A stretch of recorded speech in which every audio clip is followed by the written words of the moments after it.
Masih tak faham nak tanda resistance? Kenapa tak faham? Inilah resistance.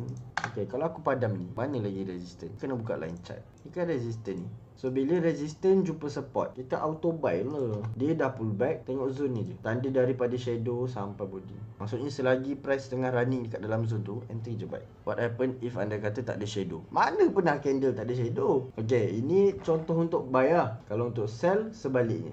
Tak faham bahagian breakout tu macam mana. Breakout tu ni.